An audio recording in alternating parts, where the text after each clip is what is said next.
जय माँ दुर्गे। इससे पहले वाली वीडियो में हमने जाना कि 9 दिन नवरात्रों में हम माँ को जो सामग्री अर्पित करते हैं, 9 दिन के नवरात्रों के बाद उसका घर में इस्तेमाल कैसे करें। श्रृंगार के सामान का, नारियल का और कलश में जो सामग्री डाली है उसका और जवारों का मैं इससे पहले वाली वीडियो में आपको बता चुकी हूँ।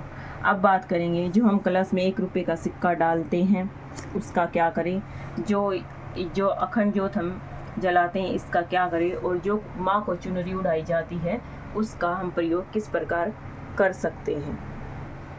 माता रानी का पहला पड़ाव हमारे लिए अच्छा है, तो जो नवरात्रों का आखिरी पड़ाव है वो भी अच्छा होना चाहिए। हमें बड़ी जल्दबाजी मचा देती है, ज़्यादा जल्दबाजी ना मचाए। चुनरी एक दिव्य सामग्री के रूप में है। कलश में जो सिक्के डालते हैं या एक सिक्का डालते हैं आप उसे निकाल लीजिए। जो कलश में हम 1 रुपये का सिक्का डालते हैं उसे निकाल लीजिए और एक चुनरी में बांध लीजिए और उस पर 1 चुटकी सिंदूर डाल लीजिए और अच्छे से चुनरी की गांठ लगा दीजिए।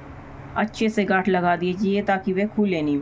इसे आप अपने धन स्थान पर रख लीजिए। अगर घर में रखेंगे तो घर के भंडार भर जाएंगे। अगर बिजनेस में धन रखते हैं, जहां गले में, तिजोरी में, वहाँ भी आप रख सकते हैं। बहुत से लोग जो बड़ा पर्स कैरी करते हैं उसमें रख सकते हैं, जो ये मानते हैं कि उनका पर्स जल्दी ही खाली हो जाता है। तो आप अपने या तो बिजनेस की तिजोरी में या घर की तिजोरी में या बड़ा पर्स कैरी करते हैं उसमें इस पोटली को बनाकर सिक्के और चुनरी में और 1 चुटकी सिंदूर इसमें डालकर बांधकर अपने धन के स्थान पर रख सकते हैं। कुछ लोग ये कहते हैं कि धन तो आता है लेकिन रुकता नहीं है। कुछ लोग कहते हैं जोड़ना तो है, धन मकान के लिए जोड़ना, अपने बच्चों की शादी के लिए जोड़ना, उनके लिए जोड़ना, धन जोड़ना है तो आप ये प्रयोग कर सकते हैं। चुनरी का प्रयोग धन जोड़ने के अलावा आप दूसरी तरह से भी प्रयोग कर सकते हैं। आपको आपके काम को नज़र लग जाती है, बार बार काम रुक जाता है, लड़ाई झगड़ा घर में बहुत रहता है, घर में बीमारियां लगी रहती, तो आप इस चुनरी को घर के मुख्य दरवाजे पर टांग सकते हैं। वहाँ पर कोई डायरेक्शन की ज़रूरत नहीं होती। हमने बात की जो सिक्का हम कलश में डालते उसके और माँ की चुनरी की। अब बात करते हैं अखंड ज्योत की।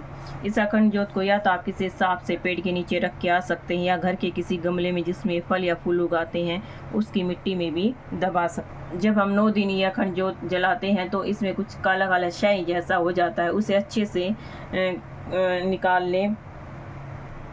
इस शाही रूप में जो ये काला होता है आप इसे देवीय प्रयोग कर सकते हैं।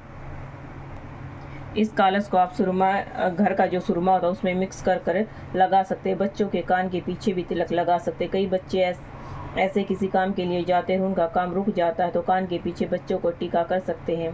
कान के लेफ्ट साइड तिलक लगा सकते हैं। कोई कार्य रुकेगा नहीं, नज़र नहीं लगेगी। कई लोगों को रात को गंदे सपने आते हैं तो इस शाई से आप अपने दोनों कानों के पीछे लगा सकते हैं, इससे गंदे सपने नहीं आएंगे। छोटा सा तिलक अपने दोनों कानों के तरफ लगा ले, नेगेटिव एनर्जी कोसों दूर चली जाएगी, आपको नेगेटिव सपने नहीं आएंगे। और घर का कोई भी सदस्य बार बार बीमार हो जाता है तो उस व्यक्ति को आप ये तिलक कर सकते हैं, वह ठीक होना शुरू हो जाएगा। अतः हमने इस वीडियो में जाना जो 9 दिन की सामग्री में हम माता के कलश में जो 1 रुपये का सिक्का डालते हैं, जो अखंड ज्योत जलाते हैं, जो माँ को चुनरी उड़ाते हैं, उसका प्रयोग हम बाद में कैसे करें। जय माँ दुर्गे।